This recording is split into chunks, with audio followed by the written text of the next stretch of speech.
ബോധ്യപ്പെടുത്തിയാണ് CH നമ്മളെ വിട്ട് പിരിഞ്ഞത്.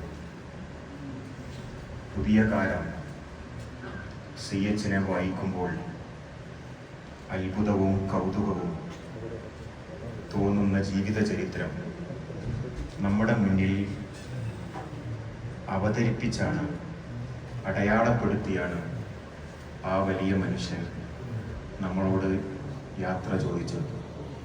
അവസാനത്തെ ശ്വാസവും വായുവിൽ നിക്ഷേപിച്ച് ഇവിടം വിട്ട് CH പോകുന്ന ആ നിമിഷം വരെ തൻ്റെ ഉമ്മത്തിനും സമൂഹത്തിനും വേണ്ടി ആ ജീവിതം നിരന്തരം പ്രവർത്തിച്ചുകൊണ്ടിരുന്നു. CH എന്ന പ്രതിഭാധരനായ മനുഷ്യനെ നമ്മളിപ്പോൾ ഓർക്കുമ്പോൾ നമുക്ക് വലിയ അത്ഭുതമാണ് തോന്നുന്നത്. കേരളത്തിൻ്റെ നിയമസഭയുടെ ഇടനായികയിൽ ഒരു ഭാഗത്ത് കേരളം ഇതുവരെ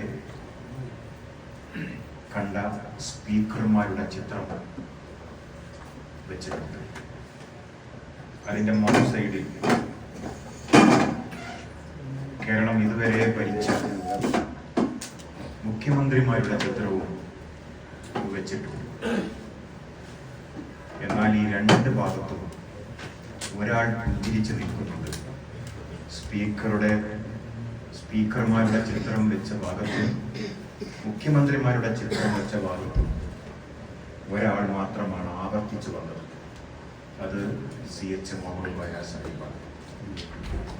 ഈ ചെറിയ കാലത്തെ ജീവിതം ഒരു ഉമ്മത്തിന് അദ്ദേഹം വഴിയും വഴികാട്ടിയുമായി. ഹൈദരാബാദിൽ വെച്ച് CH ഈ ലോകത്തോട് യാത്ര ചോദിച്ചപ്പോൾ അദ്ദേഹത്തിന്റെ ഭൗതിക ശരീരം നേരെ പ്രത്യേക വിമാനത്തിൽ കൊണ്ടുവന്നത് തിരുവനന്തപുരത്തേക്കാണ്.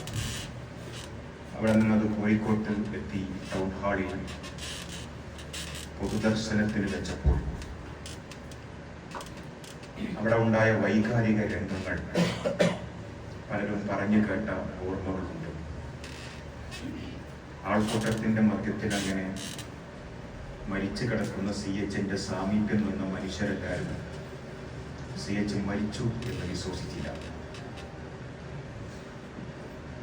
അങ്ങനെ ഉറങ്ങിക്കിടക്കുകയാണ് എന്നാണ് അവരൊക്കെ കരുതിയത്.